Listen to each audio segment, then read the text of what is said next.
doctor Carlos Manuel Martínez Bonitas, decano del Ilustre Colegio de Abogados de Lambayeque, doctora Maruja Hermosa Castro, expositora del tema del día de hoy. Estimados colegas, todos vamos a iniciar las clases del diplomado laboral y profesional laboral después de unas cortas vacaciones. Y creo que un poco veo los colegas que están demorados en llegar, hemos dicho la hora exacta. Pero tenemos que dar inicio porque el tema también es profesional y que la doctora va a contribuir el día de hoy. La doctora Maruja Otilia Hermosa Castro es magíster del programa de maestría en Derecho Público y Convención en Derecho Administrativo y Regulatorio de la Universidad de Piura, abogada también en la obtención del título de abogada de la Universidad de Piura, en la Universidad de La Coruña, doctorada del programa de doctorado administrativo iberoamericano. Es un largo, creo que nos ha alcanzado, estamos tratando de resumirlo. En la experiencia profesional es magistrada titular de la Corte Superior de Justicia de Lima, juez titular del Sexto Juzgado Contencioso Administrativo de Lima desde el año 2012 hasta la actualidad. En experiencia docente en la Academia Nacional de la Magistratura en el curso de Proceso Contencioso Administrativo, en la Universidad San Juan Bautista de sede San Borja, de Indecopi, Lima, de la Universidad Señor de Tipán de Lambayeque en el año 2010-2011 y en la Universidad César Vallejo de Piura desde el año 2009. Además también actualmente es integrante de la Comisión de Capacitación de la especialidad contenciosa administrativa de la Corte Superior de Justicia de Lima del 2013 hasta el 2016. A ella, en esta cálida ciudad de Lambayeque, ciudad de Chiclayo, capital de la amistad, la recibimos con un fuerte aplauso para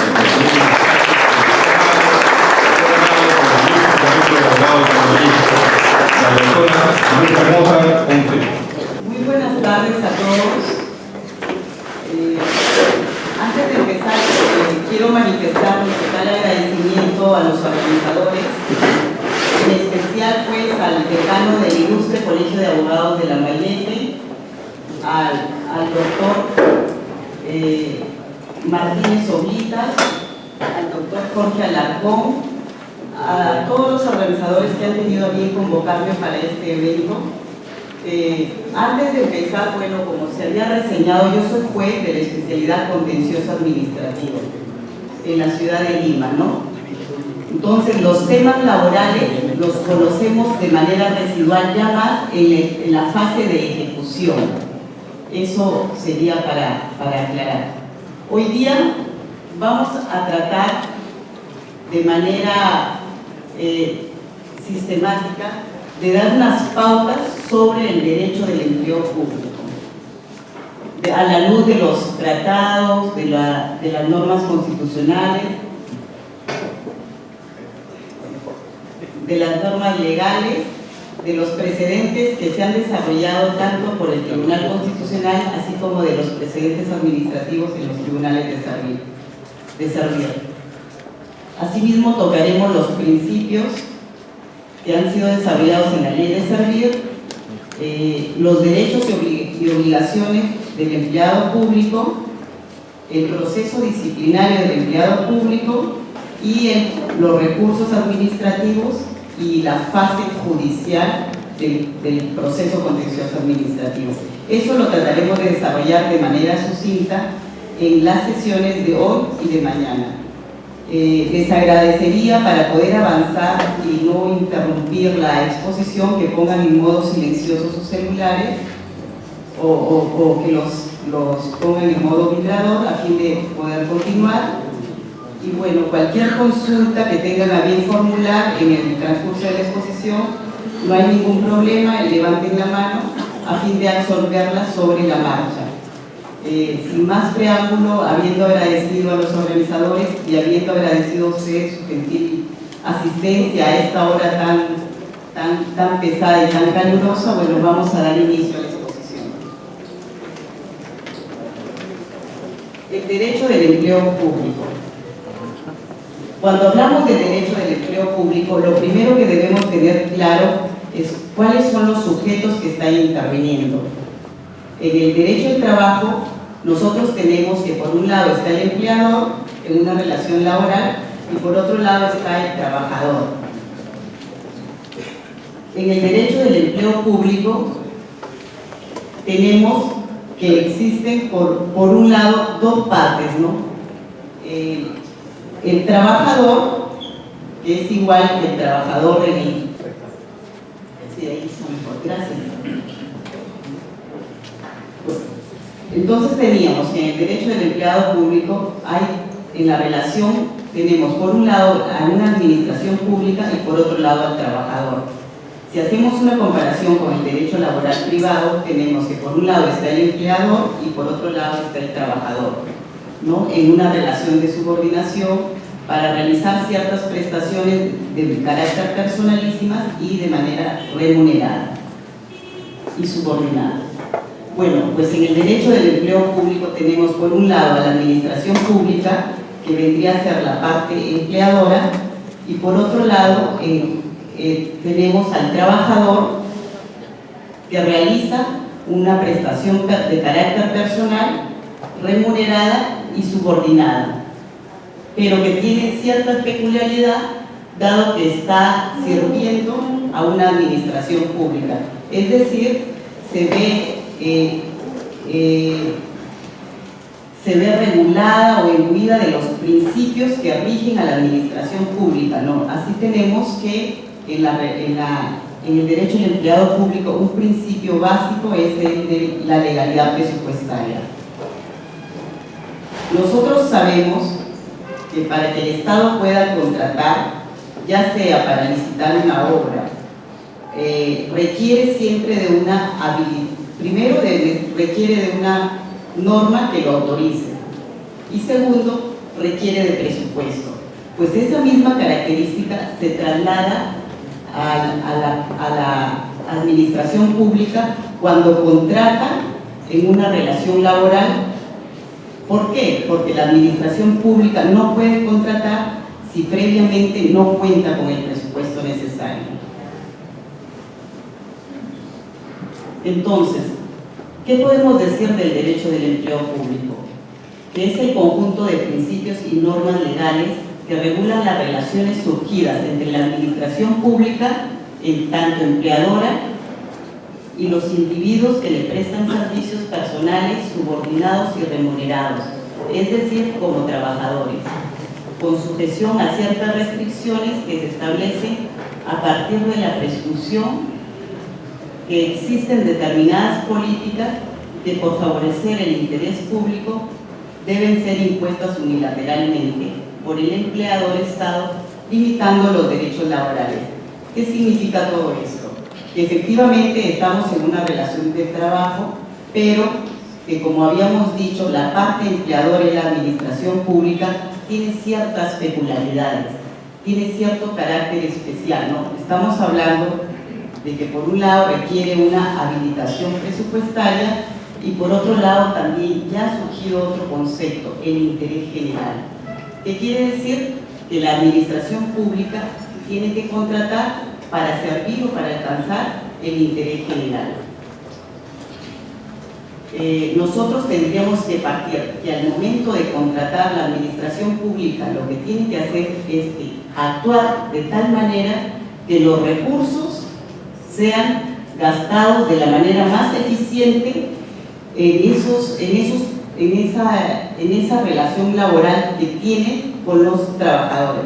Es decir, por ejemplo, al momento de contratar, se busca que el personal que ingrese a la administración pública sea el más idóneo, el más apto.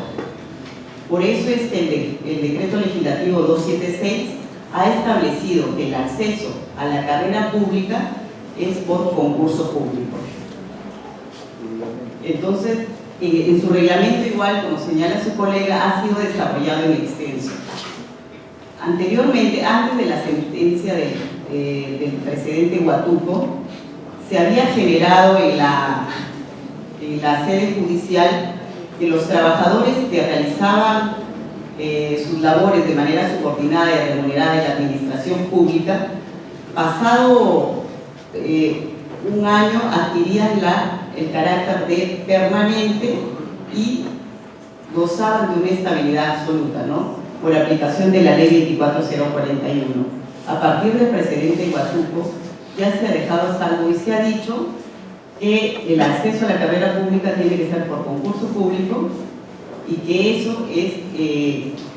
esa es la interpretación que se debe dar a nivel judicial. Obviamente esta sentencia ha sido materia de numerosas críticas, porque hay quienes dicen que el Tribunal Constitucional en este precedente ha ido en contra de su doctrina jurisprudencial. Es un tema que desarrollaremos más adelante, pero lo que quiero dejar en claro es que, como les digo, lo que busca la ley de servir es hacer que la administración pública contrate de manera más eficiente. ¿Para qué? Para que los trabajadores puedan cumplir a cabalidad o con mejor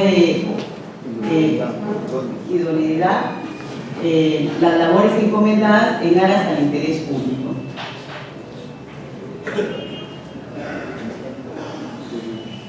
¿Qué entendemos por fuentes? Fuente implica saber el origen de algo, lo que brota o lo que emana algo. Según Guy Pasquier, cuando se dice fuente es inferir de dónde ha emanado una regla jurídica. Es buscar el punto por el cual ha surgido. El criterio de fuente nos debe ser muy útil a la hora de hacer una interpretación teleológica, ¿no? Saber cuál ha sido el sentido de la norma. En el criterio de las fuentes nos ayuda mucho, por ejemplo, conocer los debates que se han desarrollado en el Parlamento para saber cuáles han sido las justificaciones de por qué la norma ha sido redactada en ese sentido, ¿no? Yo les comento, ¿no? En la práctica, a veces nosotros, cuando tenemos un conflicto judicial, el abogado nos quiere persuadir a una cierta interpretación, pero nosotros tenemos que tratar de descifrar cuál ha sido la finalidad de la norma y ver si es acorde. Y de verdad, en esos casos resulta de mucha utilidad ver los debates parlamentarios. ¿Cuáles son las fuentes del derecho del empleo público en Perú? Nosotros tenemos un sistema de fuentes diverso, ¿no? Que de manera didáctica lo hemos clasificado en 4. Unas fuentes legales, debiéndose entender ahí fuentes nacionales, unas fuentes internacionales, fuentes jurisprudenciales y fuentes particulares. Entonces, nosotros hemos partido primero por definir qué significaba fuente, ¿no? Habíamos dicho que fuentes es aquello de donde brota algo. Cuando hablamos de fuentes de derecho es buscar de dónde ha salido o de dónde ha podido emanar esa norma jurídica. ¿Cuáles han sido los razonamientos por los cuales se ha emitido la norma en determinado sentido? Siguiendo la pirámide que tendríamos en primer orden como fuente de derecho, la Constitución. La Constitución es la norma de normas, estaría en la cúspide de la pirámide kelseniana. Seguidamente tendríamos, pues, siguiendo esa jerarquía, después de la Constitución tendríamos a las leyes. Las leyes, que podríamos clasificarlas en leyes, ya sea ley orgánica, leyes ordinarias o normas con rango de ley. Tenemos también el decreto de urgencia, el decreto ley, el decreto legislativo, las resoluciones legislativas, los reglamentos y los actos administrativos. Ese es de una manera sucinta el sistema de fuentes en el derecho peruano para el derecho laboral público, ¿no? Como les dije, la ley entendida en su sentido más amplio, ¿no? Que puede ser a través de leyes ordinarias, para los cuales se ha seguido el procedimiento regular establecido en el reglamento del Congreso, Es decir, primero el debate parlamentario, que lo asuma una comisión, que lo apruebe la comisión y que finalmente sea aprobada por el Pleno del Congreso. Podría ser una ley orgánica. Las leyes orgánicas, como nosotros sabemos, son aquellas leyes que regulan la estructura del Estado, ¿no? Ley orgánica del Ministerio Público, ley orgánica del Poder Judicial. Entonces, para la emisión de esas leyes, lo que se requiere es que esté la mitad más uno del número legal de congresistas. El decreto de urgencia, que es aquel decreto que emite el presidente con rango de ley en unos supuestos excepcionales y de emergencia, ¿no? Con cargo a dar cuenta al Congreso. El decreto ley, que son aquellas normas que tienen rango de ley emitidas por los gobiernos de facto y que por seguridad jurídica nuestra Constitución ha optado por que permanezcan, aún después de pasado el gobierno de facto. El decreto legislativo, que son aquellas normas con rango de ley emitidas por el Ejecutivo, pero porque han sido por materias delegadas y por un plazo determinado por el Congreso. Es decir, de manera indirecta, el Congreso ha delegado en el Ejecutivo su facultad legislativa en ciertas materias y por plazo determinado. La resolución legislativa, que por mandato del reglamento interno del Congreso también tiene rango de ley y que cobran importancia porque es muy utilizada para aprobar los tratados. Los reglamentos que no tienen rango de ley, que son emitidos por el Poder Ejecutivo, y los actos administrativos que regulan casos concretos.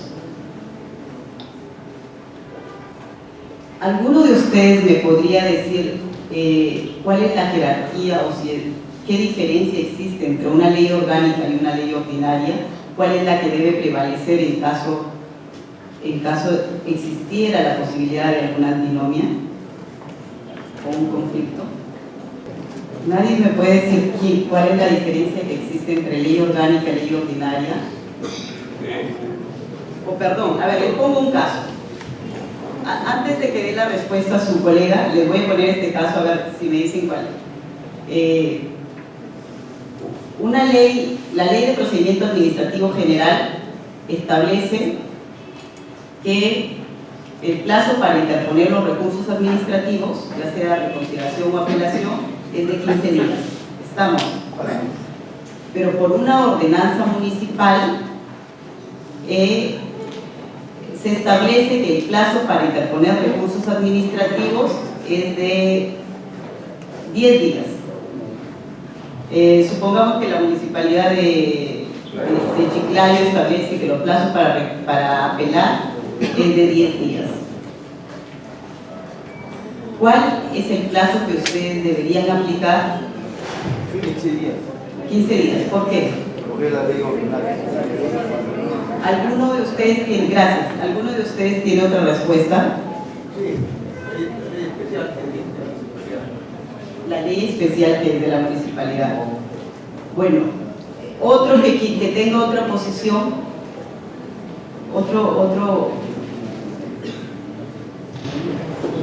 La ley ordinaria es la ley imperativa que se cumple para todos.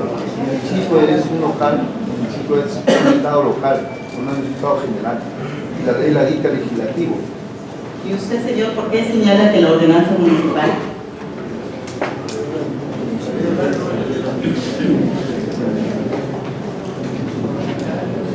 El tema entre leyes no se puede delimitar por jerarquía. O sea, las normas con rango de ley son leyes, independientemente que sean leyes orgánicas, leyes ordinarias, tienen el mismo nivel de rango de ley. Entonces, el tema no se puede solucionar porque la ley ordinaria es más ley o tiene prioridad sobre la ordenanza municipal. El tema se debe solucionar por competencia. La ley especial en determinada jurisdicción. Esto se puede inferir del artículo 200 de la Constitución en el cual se habla de la acción de inconstitucionalidad. Y se señala ahí que es aquella que procede contra las normas con rango de ley que se oponen en la forma o en el fondo a la Constitución. Y se comienza a enunciar, ¿no? Leyes, decretos legislativos, decretos de urgencia, ordenanzas municipales, ordenanzas regionales con carácter general. Entonces, de ese artículo se puede inferir que el rango de ley de una ordenanza municipal es igual a una ley orgánica, es igual a una ordenanza regional, a una ley regional, pero, como les digo, para solucionar este conflicto no se hace una discriminación por jerarquía, porque ambas normas tienen rango de ley. La solución vendría por el tema de la especialidad o por la competencia. La Constitución. Como ya lo habíamos señalado, la Constitución es fuente de derecho, ya que contiene las disposiciones fundamentales en que se sustenta el ordenamiento jurídico de un país, constituyendo no solo un catálogo de derechos y obligaciones de las personas, sino también la estructura jurídica sobre la que se organiza y funciona el Estado. Si nosotros recordamos en la Constitución, empezamos ¿no? con el artículo 2, que señala los derechos de todos los ciudadanos, pero también hay una parte que contiene la estructura orgánica del Estado, ¿no? Y comienzan a desarrollarse los poderes públicos, poder ejecutivo, poder legislativo, poder judicial, órganos constitucionales, Defensoría del Pueblo, Ministerio Público. Entonces, como vemos, la Constitución es la norma de normas, es un catálogo de derechos, pero también regula la estructura del Estado. Las disposiciones que contiene la Constitución no pueden ser soslayadas por ningún tipo de norma. Como habíamos dicho, es la norma suprema, ¿no? ¿Cuáles son los mecanismos que tiene la Constitución para garantizar su supremacía? O la vigencia, ¿no? En esa pirámide que señala la que hablamos. ¿Qué mecanismos tiene la Constitución para hacer que prevalezca como norma suprema? Control de constitucionalidad. Eso puede haber control difuso, control concentrado. Claro, muy bien, gracias. Claro, efectivamente, los mecanismos que tiene la Constitución para prevalecer, para que se garantice esa supremacía, son el control difuso, como lo señala su colega, y también las acciones de garantía. Es tan importante el reconocimiento de la supremacía constitucional que en algún momento, no sé si ustedes recuerdan, en un caso que nació en estas tierras, ¿no? El caso Salazar de Arlente, en aras de garantizar la supremacía constitucional, es que se desarrolló el precedente Salazar de Arlente, por el cual se reconoció a la administración pública la capacidad de ejercer el control difuso. Sentencia que 8 años después, en el precedente del consorcio Requena, fue dejada sin efecto, ¿no? ¿Qué pasó allí? En el año 2005, cuando se emitió el precedente Salazar de Arlente, el Tribunal Constitucional, en la sentencia y en su aclaratoria, reconoció que para garantizar esa supremacía constitucional, los tribunales administrativos con competencia nacional podían ejercer control difuso. Este precedente dejaba de lado anteriores posiciones del Tribunal Constitucional, en el cual se había remarcado que esta era una potestad exclusiva del Poder Judicial. Fue sujeta de muchas críticas y 8 años después el Tribunal Constitucional dejó sin efecto este precedente. ¿Basándose en qué? Primero, en el texto constitucional. El artículo 138 solo establecía el control difuso como una facultad que podían ejercer los jueces. Segundo, eliminaba ese control dual constitucional que se ejercía, ¿no? El control difuso por parte de los jueces y el control concentrado que es ejercido por el Tribunal Constitucional. Y tercero, por una razón evidente, que el Poder Ejecutivo no está para ejercer control difuso, sino para aplicar las leyes. Bueno, pues como les decía, es en aras a garantizar la supremacía que existen estos mecanismos que buscan protegerla o garantizarla, ¿no? El control difuso y las garantías constitucionales. Actualmente ya son procesos funcionales. ¿Perdón? Las garantías funcionales ya se convirtieron en procesos funcionales cuando no pueden estar funcionar. Las garantías constitucionales son los procesos constitucionales con el Código Procesal Constitucional. ¿Qué señala nuestra Constitución respecto al derecho laboral público? ¿Qué normas se infieren directamente de ahí? Primero, ¿no?, que el artículo 39 de la Constitución señala que todos los funcionarios y trabajadores públicos están al servicio de la nación. Esta directriz implica que lo que debe prevalecer en esta relación laboral que se celebra con la administración pública es efectivamente esa vocación de servicio. Por eso es quizás que se desarrollan los códigos de ética, las leyes de nepotismo, la obligación de los funcionarios públicos de declarar. ¿Por qué? Porque lo que se debe perseguir ahí es esa vocación de servicio para tratar de proteger el interés general.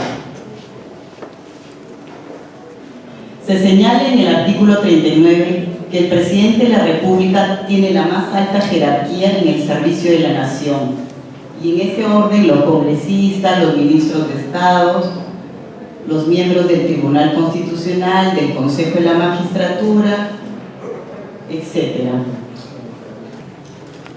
El artículo 40 establece: la ley regula el ingreso a la carrera administrativa.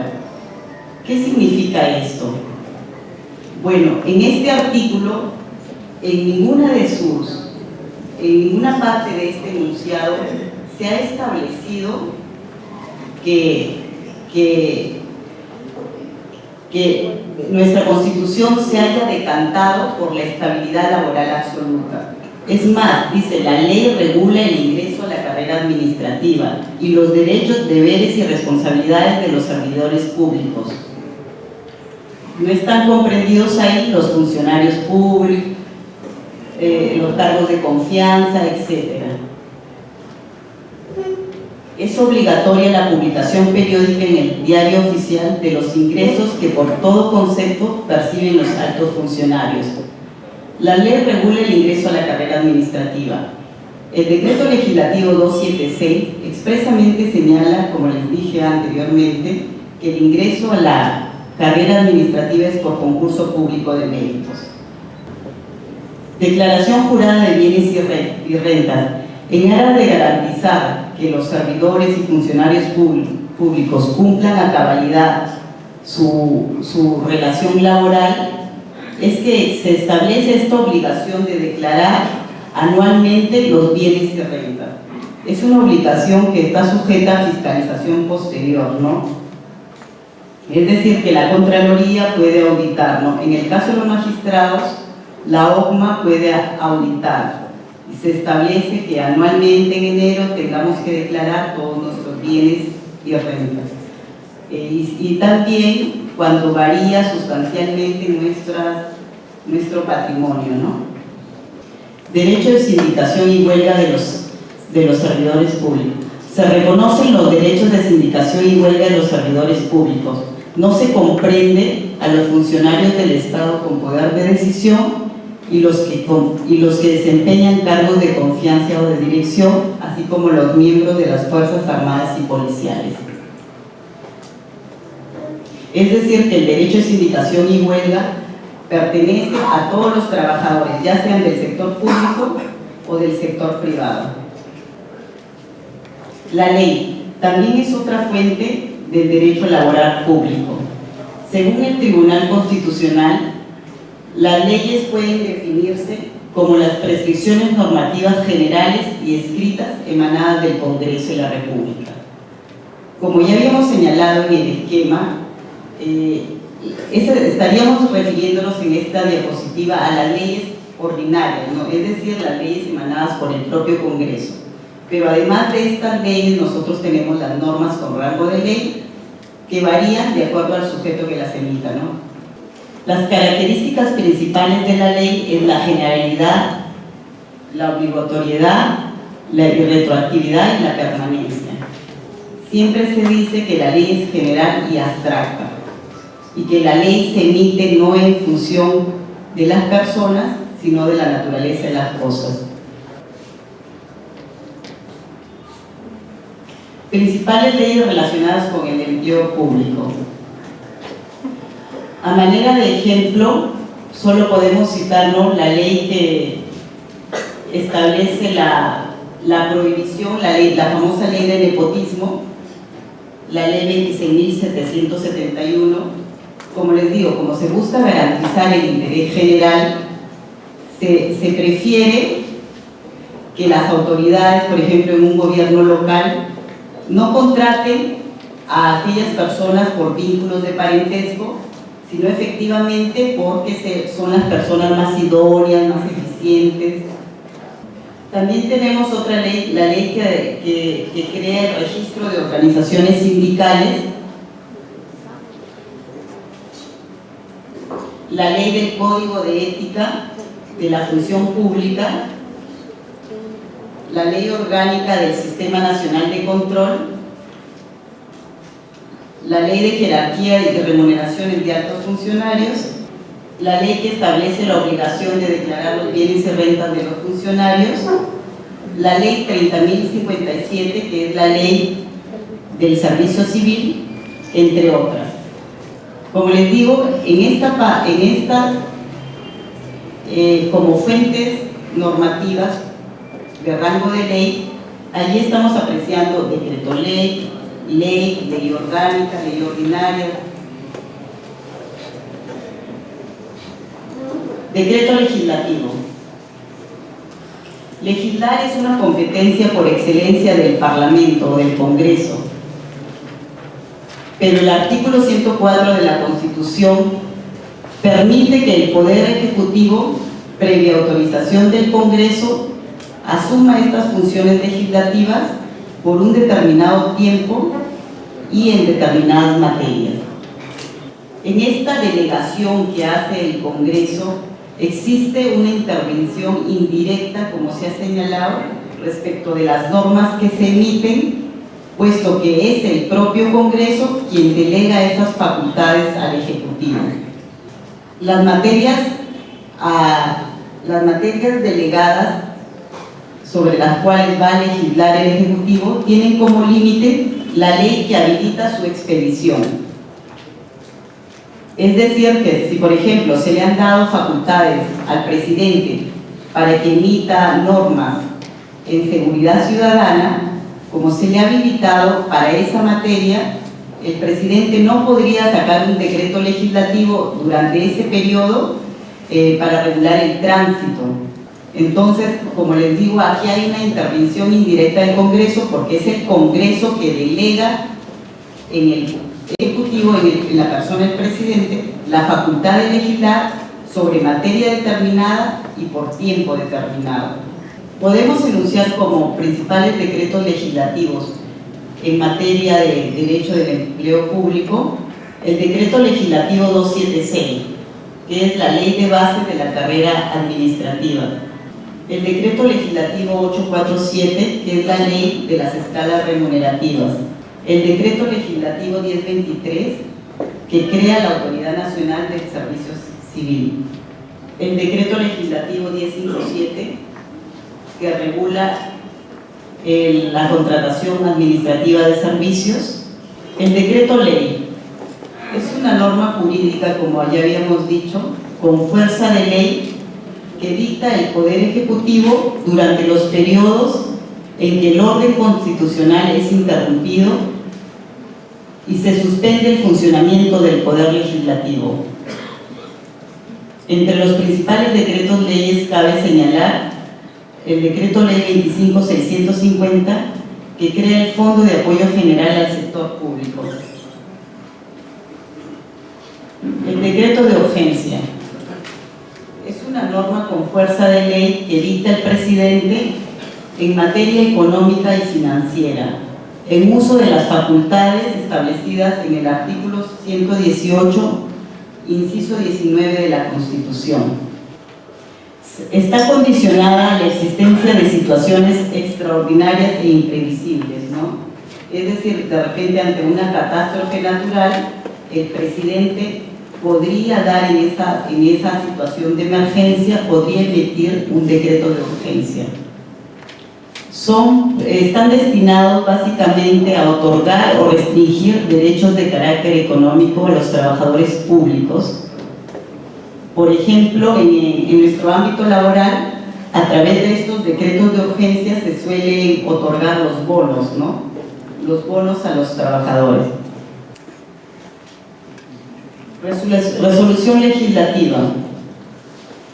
El Tribunal Constitucional los ha definido como actos parlamentarios que generalmente regulan casos de manera particular y concreto.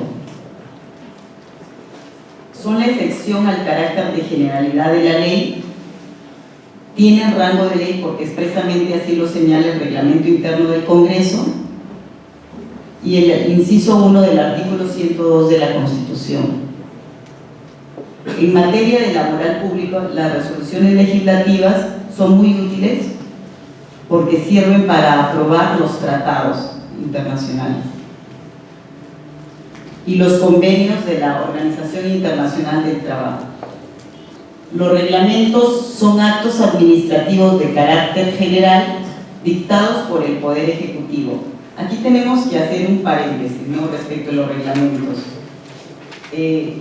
Nosotros sabemos que para cuestionar los reglamentos, si un reglamento se opone a la ley, tendríamos que interponer una acción popular, ¿no? La vía constitucional sería la idónea. Vale precisar que el proceso contencioso administrativo señala que cuestiona actos administrativos, pero se le excluye la potestad legislativa o la potestad reglamentaria. Es decir, que en el proceso contencioso administrativo no se podría pedir la nulidad de un reglamento. En el Perú los reglamentos ejecutivos son dictados por el presidente de la República en uso de las facultades que les confiere el inciso 8 del artículo 118 de la Constitución. La facultad reglamentaria debe ejercerse sin desnaturalizar o transgredir el marco legal. Algunos ejemplos de reglamento, ¿no? Tenemos el Decreto Supremo 017-85, que prohíbe a los funcionarios o servidores públicos patrocinar acciones contra el Estado. Es decir, que de repente un abogado que trabaja en el sector público no podría patrocinar una causa contra el Estado, ¿no? Los actos administrativos.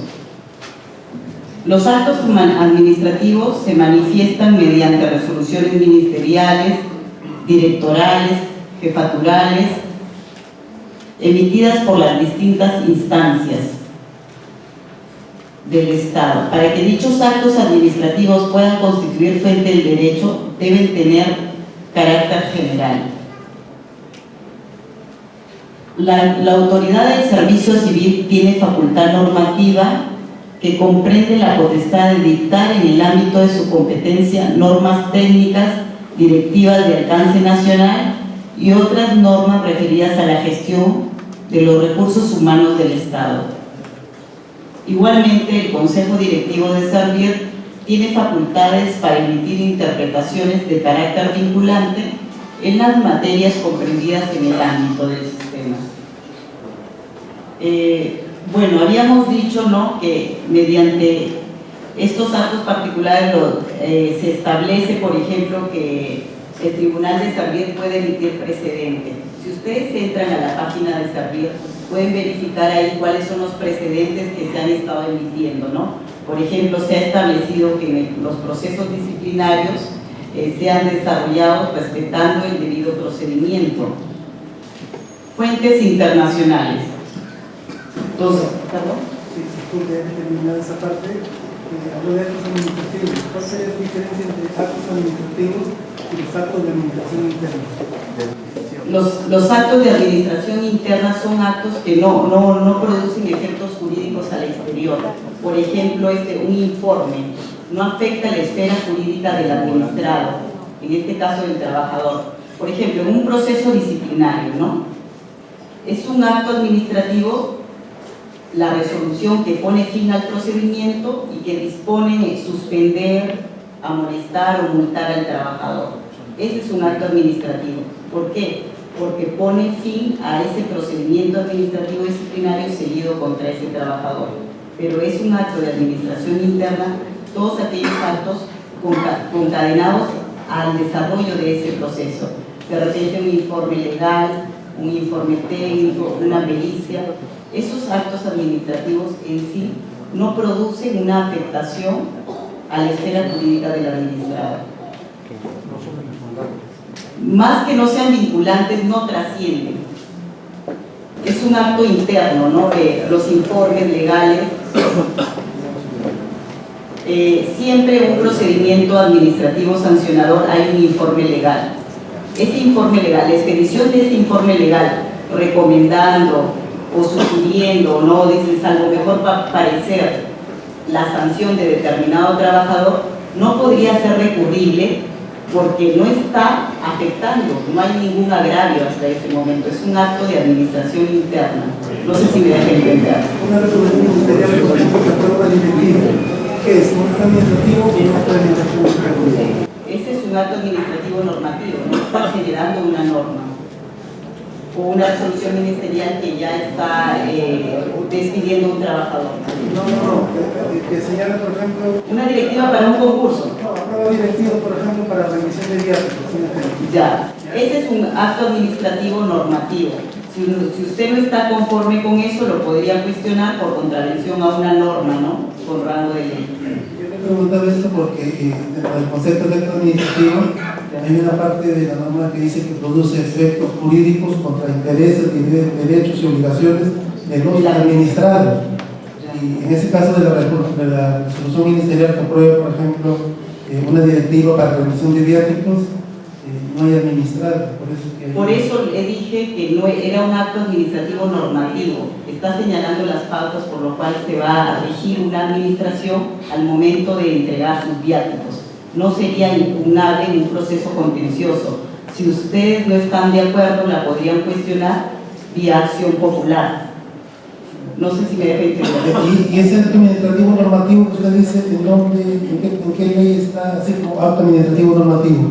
Si usted me está diciendo que es una resolución ministerial o directoral que regula sobre viáticos, está normando una cierta actuación administrativa, que como usted mismo ha señalado, en concreto, con la emisión de esa norma, directamente no le está generando un perjuicio, sino cuando solicite sus viáticos. Entonces, para impugnar y retirar esa directiva ilegal, tendrían que cuestionarlo en una acción popular. No, yo me refiero que se dice acto administrativo normativo. Según lo poco que he leído, ¿no? El acto administrativo está en la ley 27444, pero usted habla de un acto administrativo normativo. ¿Dónde lo encontramos? Lo que pasa es que dentro de cuando hablamos de la administración pública, lo más propio de la administración pública es ejecutar. Cuando hablamos del Poder Judicial, lo más propio es juzgar. Igual, cuando hablamos del Poder Legislativo, lo más propio es legislar. Pero eso no significa que el Poder Judicial solo se dedique a juzgar, porque para realizar su actuación tiene que organizarse de alguna manera como administración pública. Igual pasa con el Poder Ejecutivo. Para poder organizarse tiene que regular. Eso no significa que actúe a manera del Congreso, sino que internamente se organiza emitiendo directivas, resoluciones ministeriales, documentos, memos, circulares. Normas regulan una cierta actuación administrativa, pero como usted dice, es una organización interna, no está afectando en concreto a un determinado particular. Eso lo puede encontrar más desarrollado en García de Enterría, cuando habla de administración pública. Allí está detallando y comienza a decir qué es la administración pública. Es una persona jurídica institucionalizada como poder público. Y como les digo, si bien es cierto, cada poder tiene una facultad especial, para realizar su facultad requiere igual legislar y requiere igual juzgar, ¿no? Así tenemos, por ejemplo, la administración pública. Si pensamos en la UGEL, ¿no? La UGEL es una administración pública, calza perfectamente dentro del concepto de administración pública que está en el artículo 1 de la ley 2744, ¿no? Entidad, ¿no? De gobierno local, regional, etcétera, ¿no? Entonces estaría ahí, pero para realizar su actividad necesita de alguna manera organizarse y emitir ciertas resoluciones administrativas como la de viáticos para poder regular. Cuando un docente salga a capacitar a la sierra se le va a dar por día tanto, o cuando el contador llegue a fiscalizar se le va a dar por día tanto de viático, tiene que rendir el 10%, el 90%, todo eso lo debe hacer mediante una circular. Ahí está normando, realizando actividad normativa. Claro, de manera interna. Por el presidente del Senado. Claro, son decisiones internas de la autoridad administrativa, no para organizarse, para poder cumplir con su finalidad que es educar.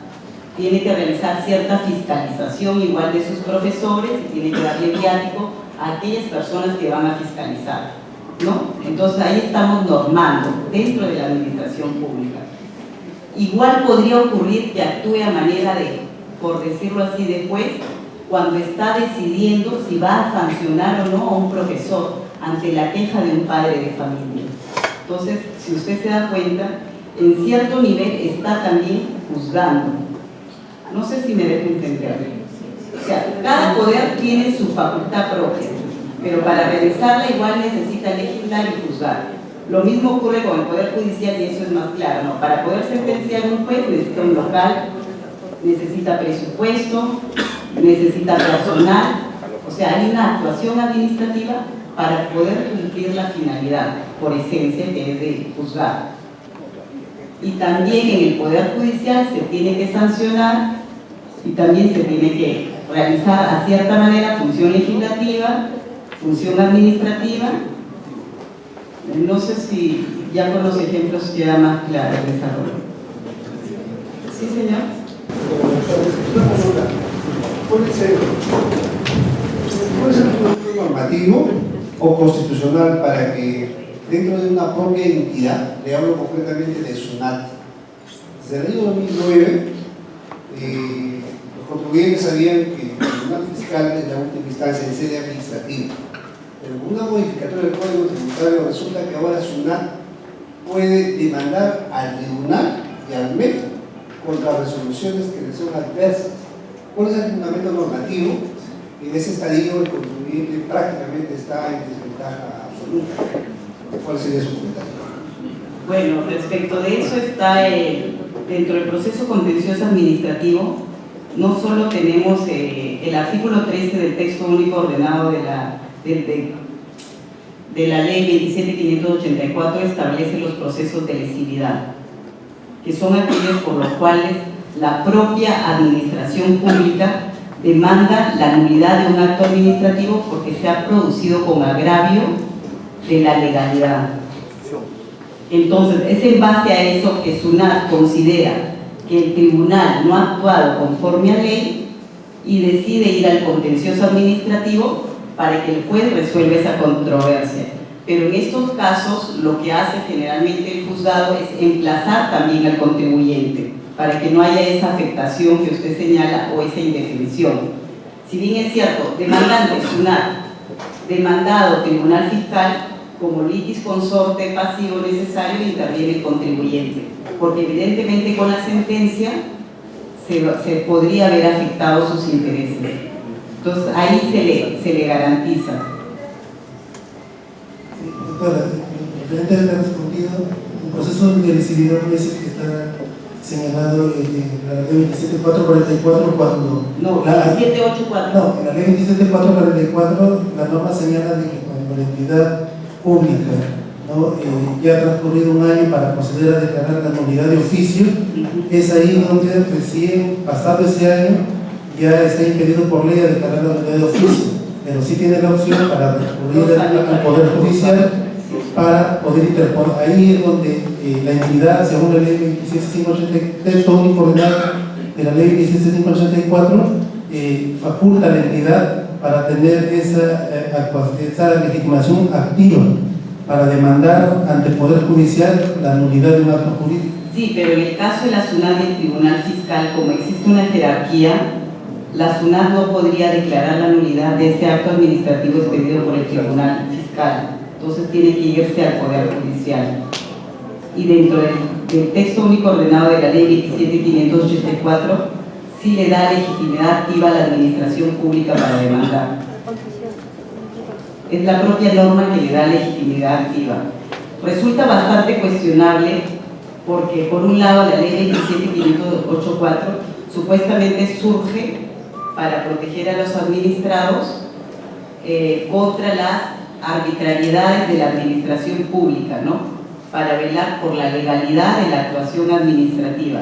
Pero en el caso que planteaba su compañero, efectivamente, la SUNAT no está conforme con lo decidido como el Tribunal Fiscal y como es de inferior jerarquía, no podría declarar la nulidad de ese acto administrativo porque está jerárquicamente en el nivel inferior. Entonces tiene que acudir al contencioso. Y ahí, para no afectar al contribuyente, el juez lo que hace es emplazarlo. O sea, como le digo, no puede. Si fuera cualquier acto administrativo emitido de repente por el viceministro, el superior que podría declarar esta nulidad sería el ministro, una resolución ministerial. Pero en este caso, el Tribunal Fiscal es la última instancia administrativa, entonces la SUNAT no podría de ninguna forma, en la vía administrativa, declarar la nulidad de ese acto administrativo. Tiene que acudir necesariamente al Poder Judicial, y en el texto único ordenado de la ley 27584 sí se faculta a la administración pública a acudir al contencioso administrativo. O sea, es en la propia norma que se habilita para que puedan ir al contencioso administrativo. Pero ese es en cuanto a la administración pública puede tratar de administrar.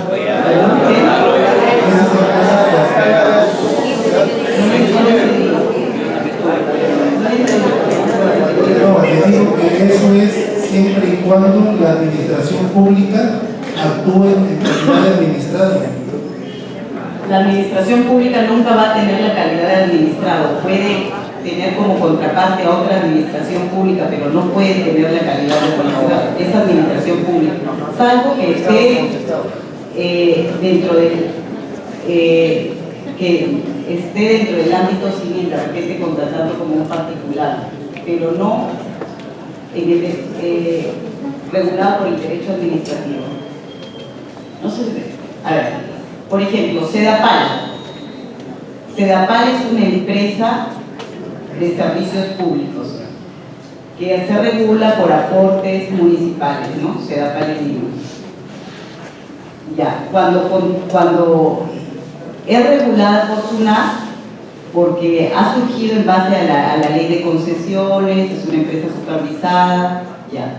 Cuando Sedapal celebra un contrato de suministro con un particular, se rige por las normas civiles, ¿no? Tal es así que si usted o cualquiera de nosotros no pagamos nuestro recibo de agua, Sedapal puede ir en la vía ejecutiva a demandar por esos recibos impagos, ¿no? Ahí se regula por el derecho civil. Pero cuando Sedapal de repente va contra el tribunal de SUNAT porque no está conforme con una resolución que se ha emitido en un procedimiento trilateral con un usuario, ahí se rige por el derecho administrativo. O sea, hay que separar las actuaciones de la administración pública en uno u otro supuesto. Entonces, cuando su compañero habla de la facultad que tiene SUNAT para demandar, se está refiriendo a las facultades que tiene dentro del proceso contencioso administrativo, que es un proceso que se regula para la actuación administrativa, es decir, cuando SUNAT actúa como poder público o cuando SEDAPAL actúa como una empresa del Estado, ¿no?, por decirlo así. Si actúa como un particular en una relación de contrato de suministro, se rige por las normas civiles. Doctora, tenemos una pregunta adicional.